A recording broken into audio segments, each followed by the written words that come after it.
Welcome back to AP Lit News, where all of our stories are a breath of fresh air. Our first story for the evening has to do with a girl and a man, Jane Eyre and Mr. Rochester. As they were preparing to get married, Jane Eyre learned the truth that Mr. Rochester was hiding his wife in the attic. Having learned this information, Jane Eyre called off the wedding and ran off. And who knows where she is now? And now, from all the way from the small town in Massachusetts, everyone welcome Hester Prynne and her daughter, Pearl. Thank you. Thank you for having me. Thank you, Hester, for coming. Would you like water? Yes, please. There you go. So, Hester, I see you have a stitched-on A on your bosom. Yes. What does this symbolize? Yes, it means I committed the sin of adultery, which is very frowned upon, unfortunately, by all these Puritans. And now that you have committed this act, what's going to happen to you and your daughter? Well, I mean, it's been very hard. We get bad looks, but I mean, I just keep living, you know. It's kind of hard for Pearl, but we just keep on keeping on, you know. Oh yeah, I understand that. Yeah, thank Well, you. I wish you the best of luck and that of your daughter too. Yeah, thank you. You are welcome. Thank you, Hester. Bye-bye. And now we have coverage on the war of Eurasia. Excuse me, my mistake. East Asia. The war front on East Asia continues to rampage as forces try to win, I guess. I don't really know what's going on, but it's important because Big Brother told me so. And now, everyone, this is a segment, one of my personal favorite segments, because this is the segment where we get to wish all you people out there a very happy birthday. Today's birthday goes out to a very special person, Nick Calloway. Nick Calloway, happy birthday to you. And remember, this is your birthday, so don't forget. And now, you guys probably all heard the story of the animals taking over the farm and renaming it Animal Farm. Well, just recently, one of the head pigs was kicked out of the community. And here to speak on that is Boxer the horse. Well, hello, mate. It's good to see you. My name's Boxer. Hello, Boxer. Hello. Would you like water? No, thank you. All right. I don't Boxer. drink tea. All right. Boxer, what are your opinions on the removing of the pig Snowball? Well, I thought Snowball was a war hero at first Yeah. because of the battle because of that really important battle. Oh, yeah, But yeah, I turns heard out, that. according to Mr. Napoleon, our good Lord and Savior, and Napoleon is always right. He was the devil himself. So Yeah. we kicked him. Our Lord and Savior Napoleon kicked him right out. And now I've been working on that big old windmill. Did you hear about the windmill? I have heard about the windmill. It's going really well. But back to the pig Snowball. Oh, okay. You say Napoleon is always right. Napoleon was the other pig that kicked him out, correct? Yeah, our Lord and Savior, Comrade Napoleon. All right. And do you think it's a little strange that Comrade Napoleon kicked out one of your Nope, strongest... not one bit. Not at all. Comrade Napoleon is always right. He can do no wrong. All right. Thank you, Boxer. You're welcome. Now, according to Comrade Napoleon, I have to go to the horse hospital. And Napoleon's always right. So thank you Napoleon very is much for always having right. me. You are so welcome, and good luck on your recovery. And now, we have an update from the previous story of Jane Eyre, as has come to recent light that since Jane Eyre has ran away, the wife living in the attic has burnt down Mr. Rochester's house, and everyone inside survived, thankfully, although Mr. Rochester was injured, losing a hand and an eye. And also, tragically, the ex-wife, Bertha, flung herself from the house's roof and died as she hit the ground. It's a very sad story, and our hearts go out to her. And now, we hear from our resident depressed person, Edna. Hello. Hello, Edna. Thank you so much for having me. You are welcome. So, since you are a resident depressed person, can you tell us what has made you become depressed? Oh, well, it all started with Robert. Oh, Robert. Oh, he's this handsome man I met on the Grand Isle. Oh, he's handsome and pretty and so many. He's amazing. Okay, and yes, great. Edna, but back onto your depression. How has this depression made you feel? How has it affected your life? Well, I mean, it's affected my life pretty harshly, as I've completely ignored my husband. He's not at all like Robert. Robert's handsome and amazing and strong and capable and pretty and great. All right. And I So love you keep him. talking about this Robert guy. Mhm. Do you think Robert might be the cause of your depression? No, Robert's amazing and pretty and amazing and great, and I love him so much. All right. Thank you, Edna. Now we're going to cut to Oh, weather. I love you, We'll- Robert. We'll meet back up with you in a bit.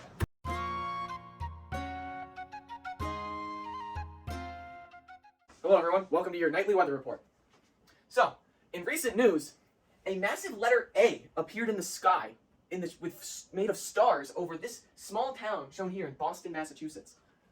Moving on, in this area here, on a dark and stormy night, there's been weird reports of a monster running around killing people. And remember, it was on a dark and stormy night.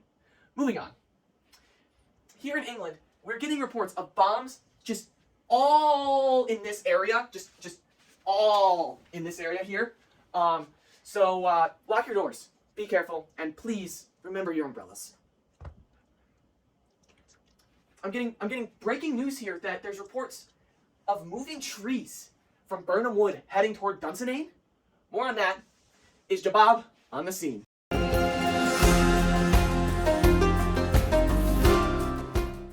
I'm Jimmy here reporting live from Burnham Wood, and it appears the wood is moving onto Dunsandane, which is in the direction I am looking. I'm not sure what's gonna happen here, but they seem to be encroaching slowly on Dunsandane. I hope for Macbeth's sake everything is gonna turn out just fine. More on this later, and oh, it's coming!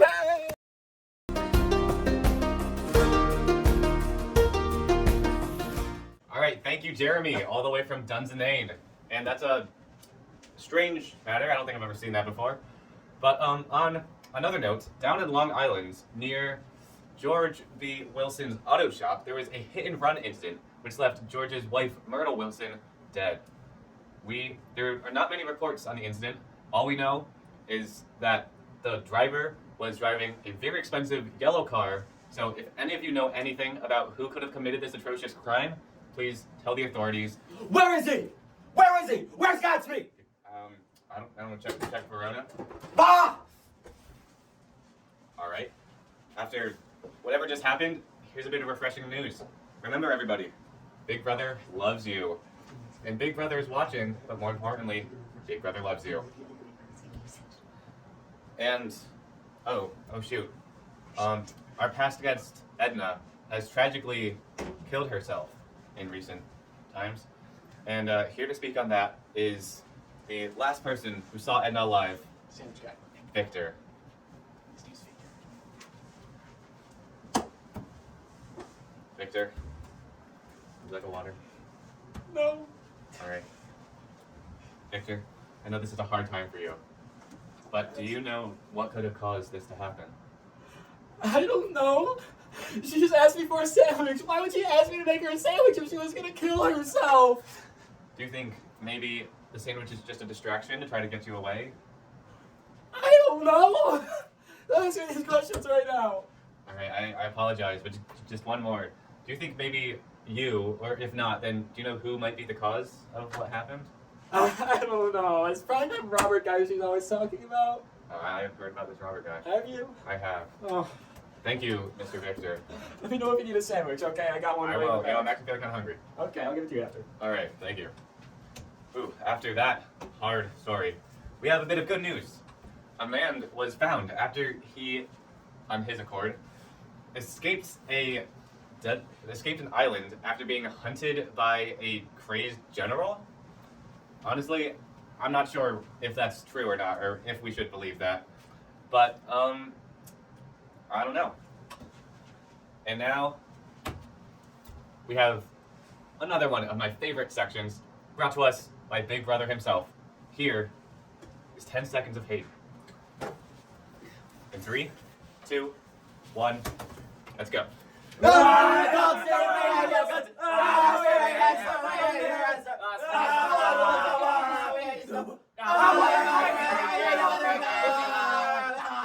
All right. Thank you for everyone who participated in that with me. That really helps to rejuvenate. And now, we have a story all the way from Scotland, in which the newly appointed King Macbeth has supposedly been seeing visions and hearing things since he was a child.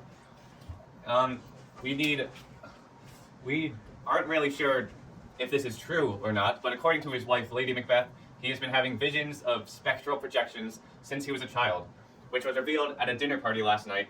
More to speak on that was his friend Banquo, who is dead. The Banquo is a ghost.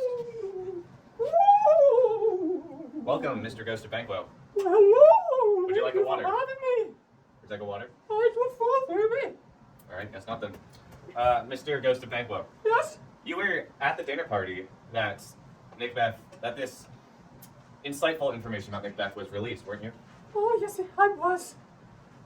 So, I appeared there to, stare at him, and I was standing there and to distract him, and he started staring at me and talking to me, and because I was haunting him, and then everyone started looking at me like, oh, this guy's crazy, bro, and everyone was like, yeah, he is crazy, he's talking to them because no one can see me, because they didn't kill me, he killed me, and so then his wife was like, oh, he's not crazy, he's been having visions, and I was like, okay, I guess he's been having visions, and it was me, because he killed me. And I think everyone's kind of losing a little bit of faith in him because he's kind of going a little crazy. Well, would you say that you are upset, or are you happy by this cause of doubt for Macbeth? Oh, I'd say he killed me. So, He did. happy. All right. Well, good for you then. All right. Thank you for being here, Mr. Ghost of Banquo. You're so welcome. And have a good afterlife. The door's that way. There you go. Now, after speaking with someone who's dead, here now is someone who spares people from dying, who has devoted his life to being the best hero. It is the greatest detective in the world, Sidney Carton. Actually, I'm Batman. I'm Sidney Carton. Sidney Carton, yeah. Nice to meet you. Thank you for having me. Nice to meet you too. Oh, God. Now, Sidney, would you like a water? No, thank you. Batman Alright. doesn't drink. Sidney Carton doesn't drink. Yeah, Sidney Carton doesn't drink. Yes. So, Sidney, in recent events, you have not only saved a man who was about to be killed, Yes. but this man looked exactly like you. Yes. Crazy coincidence. I'm Sidney Carton. He's Charles Darnay.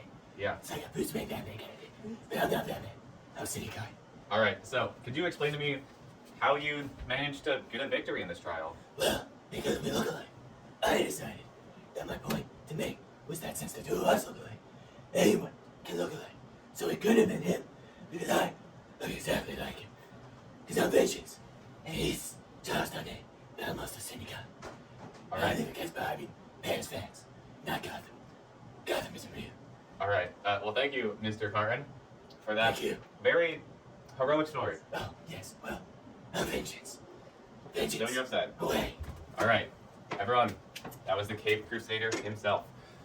And now, we are going live to the war front in Eurasia, and here we go with Jeremiah.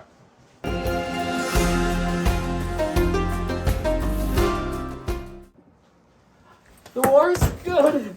It's pretty good. Not bad.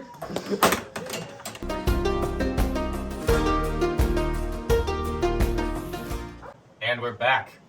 And after that very insightful action on East Asia, we actually have a very special guest, Big Brother himself, who has come to talk about the war effort.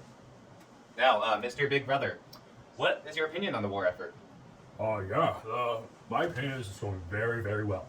The war with East Asia has just, we've been advancing on the front lines. We've been just bombing the crap out of them. And honestly, we're going to beat Eurasia in no time. That I am sure you will, because as everyone knows, Big Brother is always right. I am.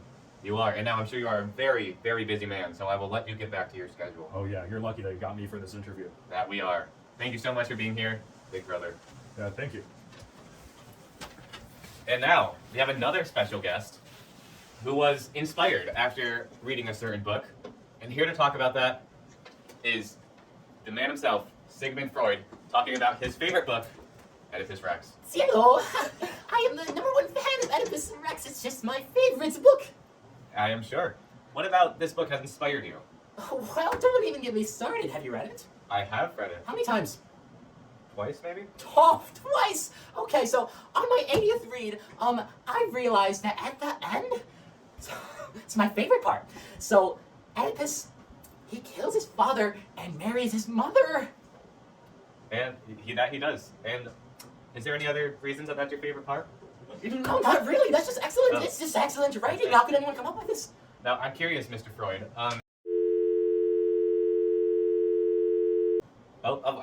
Okay, we're back. We're back. Sorry for that technical difficulty. But I have one more question for you, Mr. Freud. Yes, what is it? Would you say that you relate to this character? And basically what I'm asking is, do you want to kill your dad and sleep with your mom? Well, okay. First of all, I think everyone relates to this character, right? Right? I mean, like every teenage boy is just. I mean, I wouldn't really say so. No, come on. Okay. And second of all, who says that I haven't done that already? All right. Thank you, Mr. Freud. Thank you. Thank you so much. I Thank love you for this being script. here. Read Oedipus Rex, please. And now we have another update from the Jane Eyre story. As after Jane Eyre had run away and the house has burned down, Mr. Rochester was moved to a different house with being blind and missing a hand. But Jane Eyre went back and found him, nursed him back to health, and now they are getting married again. Here to talk about that is Mr. Rochester's head housekeeper, Miss Fairfax. Hi, I'm Jane. I'm Mrs. Fairfax. Thank you for having me on the show today. You are very welcome, Mrs. Fairfax. Would you like a water? Yes, I love one. Thank There you. you go. So, Miss Fairfax, what are your feelings towards this second marriage now between Jane Eyre and Mr. Rochester? I am so happy that the two of them are finally together again. They were so cute back at Mr. Rochester's old mansion before it tragically burned down. Yes, and what are your opinions on the death of Bertha, Mr. Rochester's ex-wife? Well, it was very shocking to learn that Mr. Rochester had a woman living in the attic after we all thought about the whole crazy demon thing. But the whole wedding between Jane and Mr. Rochester just affected me a lot more because I worked for 5 years, or a good few, with Miss Jane Eyre. And I knew Mr. Rochester. I've known him for a very long time. I've been his head housekeeper for years now. And I'm just so happy to see the two of them fighting. I'm sorry, excuse me. It's quite all right. Thank you, everyone who stuck with us through this program. And after the commercial break, get ready, because at 6 o'clock, we have the Prince of Denmark getting kidnapped on seas by pirates. At 6:30, we have star-crossed lovers who killed themselves and ended the feud between two families that have been feuding for centuries. And at 7 o'clock, we have Up Close and Personal with Cersei's Bed of Love. Thank you, everyone, for tuning in, and I'll see you when we come back.